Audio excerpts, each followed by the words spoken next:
Hello, welcome to How to Succeed During a Pandemic. Hi, I'm Wendy Lally, your host, and I am very happy that you could join us today. We have a really interesting show, a little bit different. As you know, or maybe you don't know if you're new, but what we do is meet with people who have not only managed to survive, but actually thrive during this challenging time that I call the era of COVID 19, which, thank goodness, as we move along, uh, is getting a bit better. But it's still a challenge for many of us. What we're going to talk about today is the challenges that professionals face, primarily, actually all attorneys. And we're going to discuss this with a career coach who specializes in helping lawyers kind of get through their difficult moments. Um, my business is I'm a copywriter, and that means I help people to market themselves. And I began this program really as a way of helping my clients talk about their businesses in ways that I hoped would help other people, namely how they not only kind of managed to face the challenges of COVID 19, but did so in a way that was actually helpful to their business. Now we're going to talk, it's sort of a more general topic today because lawyers actually are always under stress. And that's what we're going to discuss. Before we do that, though, I'd like to introduce you to our panel, and I'd like them to introduce themselves. Um, First up, we have Angie Hooper, who is our expert in stress management for attorneys. She was an attorney herself. I don't know whether you're still practicing, Angie, but I know she now her primary business is Happy at Law, coaching other lawyers. And then we have Matt Swenson, who is an attorney with Emerson Law, and Matt specializes in investments and estate planning. And then Sandy Emerson, sorry, who is the founder and leader at Emerson Law. And Sandy specializes in real estate law. Angie, I'm going to start with you. Would you tell us a little bit about your background, how you kind of got into becoming a coach for other attorneys? Yeah, thanks. Like you said, I practiced for 22 years, full time, client facing, did mergers and acquisitions and complex commercial agreements for big energy companies and heavy industry manufacturers around the world. So not very fluffy stuff, some pretty heavy duty stuff. Um, and then in 2019, I had a chance to take a sabbatical and take a step back and think about where could I be most helpful to the profession that had given so much to me. My legal career took me all over the country, all over the world, and I had fantastic adventures. And I also had really, really stressful, my brush with history here and there. In 2001, when I was just a couple of years out of school, my primary client, my in-house employer, got caught up in the Enron bankruptcy, the 9/11 tragedy, and the telecom bust in the space of about 90 days. And I remember sitting in my office and thinking, there are so many lawyers here that are so unhappy, but this could be the adventure of a lifetime if we figure out how to make it that way. And through that process, I realized that we could be using practicing law as the mechanism to fulfill the purpose of our soul and to live our dreams and to be light in really stressful and dark places for our clients. But they don't teach us how to do that in law school. So that's the gap I stand in now. And I am still licensed in a couple of states. I don't really get as much time as I would like to dig in on the legal side because my primary focus right now is helping other lawyers find that way to make their legal career the vehicle that helps them live the life of their dreams. Wow. I mean, it's 90 days and all of that. I mean, one of those Yeah. episodes in a lifetime. And I would was be- 3 months out on the job when all that happened.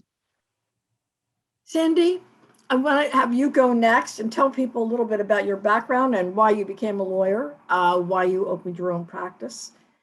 Okay, And well, I became a lawyer to help people. I love people and I love being of service to others.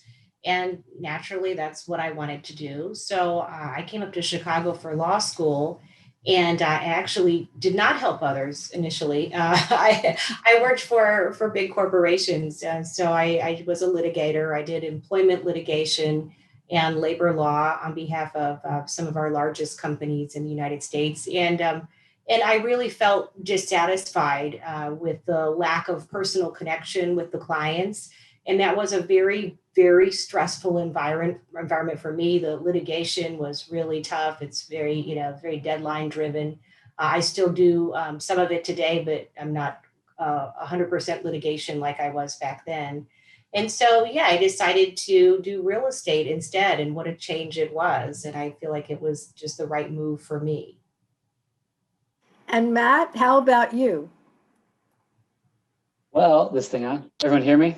Yes, we can. Great. Step one. All right, step two. So I am actually from Illinois. I born and raised here, went to U of I for college, went to Chicago Kent School of Law in the city. And why I became a lawyer? Well, honestly, I kind of fell into it at first because I'm one of those people that want to keep all my options open forever. So I go through college, I'm undecided, and then it's like, oh, well, if I'm going to go, where am I going to do after this? I'm a psych major. What am I going to do, right? Take the LSAT, the nick of time, pick a law school, the nick of time, and after I graduated, and that was at the time we were freshly out of the bubble burst in the real estate market in 08. So it was actually a kind of a tough market to find a job in. So then I did a ton of legal volunteer work, and I was like answering phone calls and just giving legal advice on divorces and debt collection for consumers. And then I found a job with Sandy and did a lot of foreclosure defense work, did a lot of bankruptcy work to begin with, real estate work. And then just started moving the practice over to estate planning because it is something that I feel like I can give value. That's important to me, is giving value to clients. I want to do something where I feel like, yeah, you do need a lawyer. The client understands, I kind of need a lawyer for this. Not like something you can do it yourself, So some people think, oh yeah, I'll go on to LegalZoom and print myself a will up. Well, that's some people, and there's always people like that. But I think with a lot of situations, everyone's situation is different. And that goes with all areas of law, but especially in estate planning, I find that there really isn't a one size fits all for that. And that's something that I like about it. It's something I can be versed in, I can know. I've always, and I think, at least back up, I feel like I went into law because it is like cerebral. It's something that I feel like I could do, and I could do it for a long time, as opposed to like you get in construction, all of a sudden your knees go out and it's like, oh, well, how can't build any more houses? What am I gonna do? I can get old as long as I don't lose my mind. So I guess kind of why we're here. But as long as I don't lose my mind, I can do this for the length of my life. So that's kind of why I've got into it and why I stayed in it. Well, what I've noticed, and I know Matt and Sandy fairly well, because we're in a networking group together. The thing that's impressed me about both of you is that you really seem to care about people. And I think that's one of the things that a lot of people don't necessarily connect with lawyers. I mean, when you think of it, all the lawyer jokes and sharks and all of that, there's not really a sense of the reason people go into this profession is because they want to help people. But that is why most lawyers, I believe, do become lawyers. It's not an easy thing to do. And that's a source of stress, I would think, for many of them, simply because you can't always be successful in helping someone the way you want to help them. Absolutely. No, you're absolutely right. Yeah, it seems like Angie, almost, sorry, I don't want to interrupt the script, but I think sometimes the more you care, the more stressed out you do get. And that, like, unfortunately goes hand in hand. You wish it kind of worked inversely, but it's like, oh, you care too much. If I didn't care, this would be a lot easier job. Just like, oh yeah, that's fine. We'll just, here, sign this, Right. You're gone. Pay me. Right, All right, yeah, goodbye, next and time. my bill will be in the mail. Yeah, but Right. I mean, that's, and that was my thought too. Angie, could you talk to that a little bit? That Yeah. the, and also that the difficulty, and I think there must be some, maybe I'm making this up, but my sense is that it's difficult to deal with a perception of your profession that isn't necessarily true. And, I would think that would be bother people.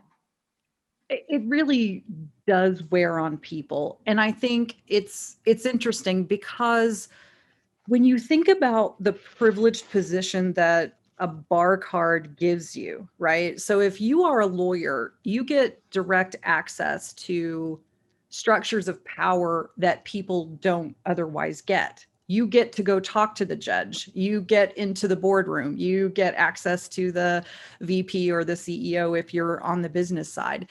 And I think that scares people a little bit. We have magic words and mumbo jumbo that we all understand. We sort of speak in a secret code.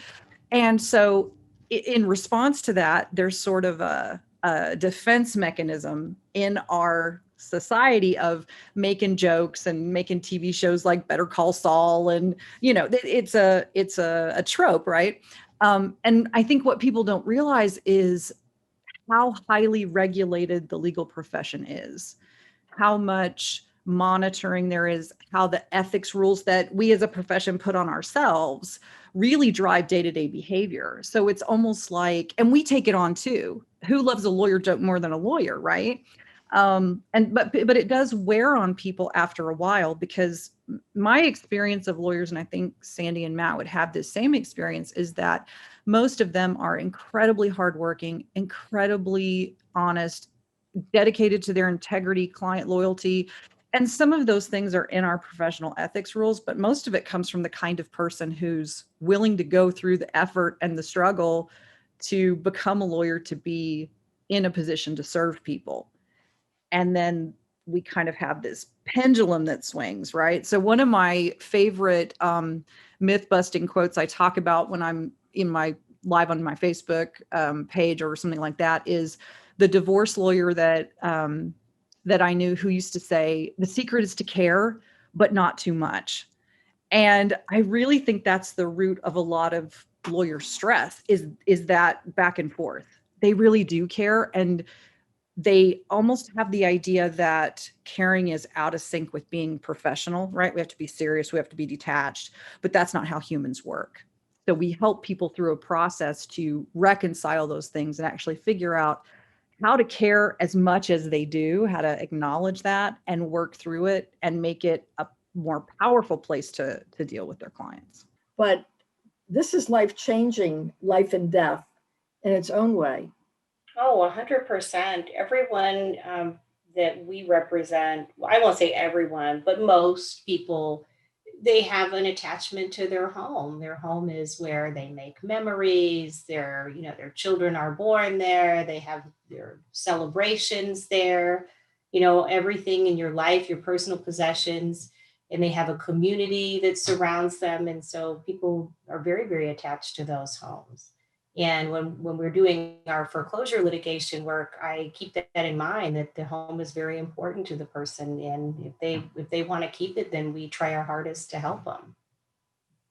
And even if they can't keep it, they're going through a time in their life that is definitely involves the emotion. I mean, obviously it's about money and possessions, but it really goes well beyond that. And Matt always impresses me whenever you present at the networking meeting we go to, because you always have a story, and the stories um, are always very human and very personal. Thanks, Wendy. Yeah, everyone loves a good story, right? That's kind of. I'm glad you said that. 'Cause that's the point, right? It's try to communicate something and just try to relate to people. But I think it also illustrates the way that you see what you do. It isn't just a question of black and white paperwork. It's a question of people and helping people. Um, Angie, how do you help lawyers that are just burnt out? What do you do?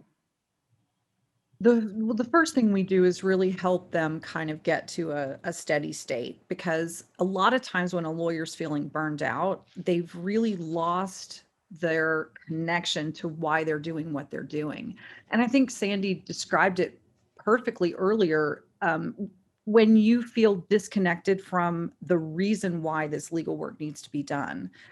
So for somebody that's looking at the same form non-disclosure agreement 30 times in a row. It's tough to get the passion for that if you don't have an emotional connection to why you're doing that.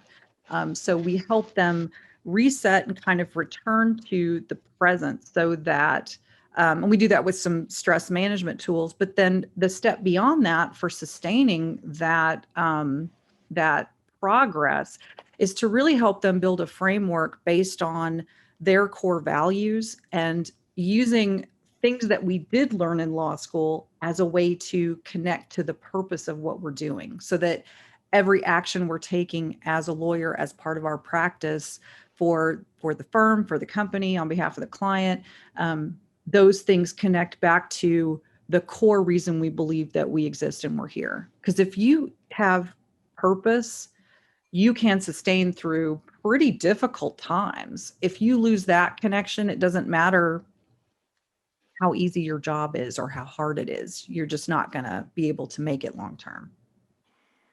Matt or Cindy, have you felt that at times that you just kind of like, why am I here? What am I doing? Why am I doing this? Matt? I don't know. I almost think someone would be lying if they've never felt that, you know. But yeah, I think it's just I know, I realize about myself is that I know it's a mental thing, right? I meditate, right? I meditate, I work out.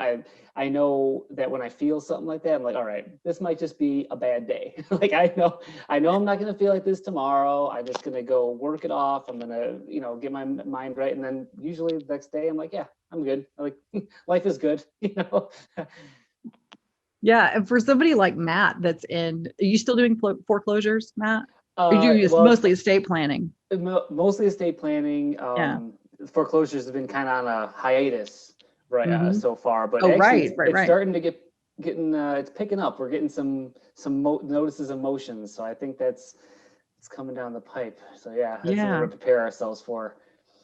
Yeah. And for something like that, one of the things that's helpful for lawyers who are in those situations where it's really easy to see how somebody's life is gonna, like, they're at a fork in the road, right? They keep the house or they lose the house. And so when we're able to see that we didn't create that situation for them, but we are coming in to help. And I think that's a perspective that keeps a lot of people going. I hear it a lot when I'm working with people that do divorces, and they'll say things like, how can I be happy if I'm surrounded by these miserable people? My clients are so unhappy. They're in this terrible situation. And they need that reminder that you didn't create that crazy. You didn't create that kettle of crazy, but you can show up and help them navigate through it in a way that is miraculous from their point of view. Where I think we haven't been good as a profession is really making that leap from, you learn the knowledge in law school, you learn the practice from whoever's your mentor those first few years. But in terms of how do you live as a lawyer? How do you deal with the stress? How do you relate to your clients and either not get totally emotionally checked out or not get really pulled into so emotionally engaged that you take it personally, like I did when I acted like it was my own money. That's really the piece that we have not done well as a profession. There are efforts every few years for formal mentoring and things like that, but that is one of the primary ways that I help people is bridging that gap. How do you live as a lawyer now that you sort of know technically how to do it? Now, Angie, do you see a lot of lawyers with alcoholism or substance abuse issues? Not so far. I really want to catch people before they get to that point. Because as you guys know, we have great systems in place through the bar associations to intervene when somebody is at that place. But there's a zone between there and before the problem gets to be too much. We kind of can see those warning signs. Somebody's not eating right the way they used to. They've stopped working out. They just don't look like they're doing okay. And maybe they're starting to get into some of those bad habit coping skills. So if we can intervene then and really set somebody up to have good stress management practices where, I mean, actually, I don't even like to talk about stress management because I think we need to talk about stress relief and get to some of those root causes. We all have the chatter in our heads. It's part of being human. I've got to do this or I'm not good enough. Do they like me? Did I make a mistake? All those worries that are on the loop in your head that kind of set you up on that stress path. So if we can intervene earlier and get them in a good place to really relieve that at its root cause, we can set somebody up to have that lifetime career that they dreamed about when they took the LSAT. Tell me something. Who contacts you? Is it the individual person who will become your patient, or is it the law firm that says, I really think you should talk to Fred. He's having some problems, or how does that work? For me? Yeah. Both. I have a website and a free masterclass that I offer to lawyers. And so most of my clients come to me through that.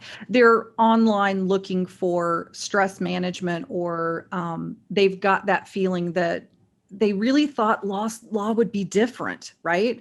And it's not necessarily the Ally McBeal fantasy or the NCIS fantasy, whatever, it's not, they aren't thinking it's going to be suits, right? But they did have an idea that they were going to help people and that it would be intellectually stimulating or fun or adventurous. And they've not been able to bring that about. And so they're out there searching for a solution. So we help people get there. But they usually come through the masterclass or through my website.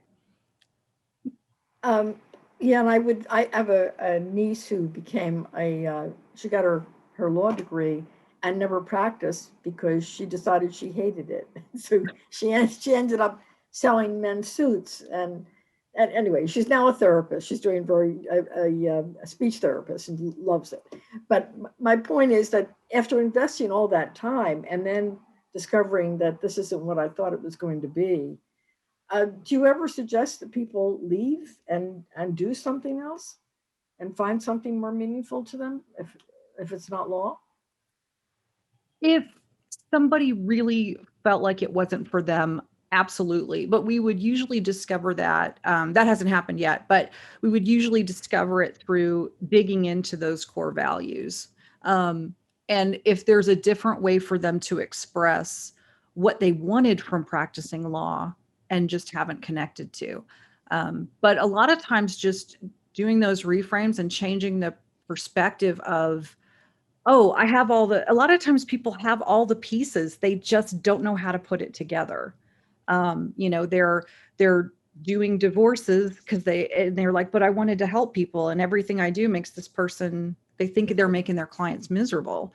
So if they can reframe that into, I'm helping this family recreate itself so that it can be loving and successful in the future. Like that's a lot different than I'm destroying families because I do divorces, right? But that's the kind of disconnect people will come to us with.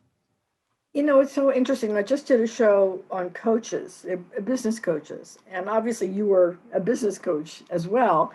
But I think that really is the gift of a coach, is being able to look at your situation and see the things you see them, but you don't understand the context of what you're looking at. Guys, have you used coaches? Sandy, have you used one, or Matt?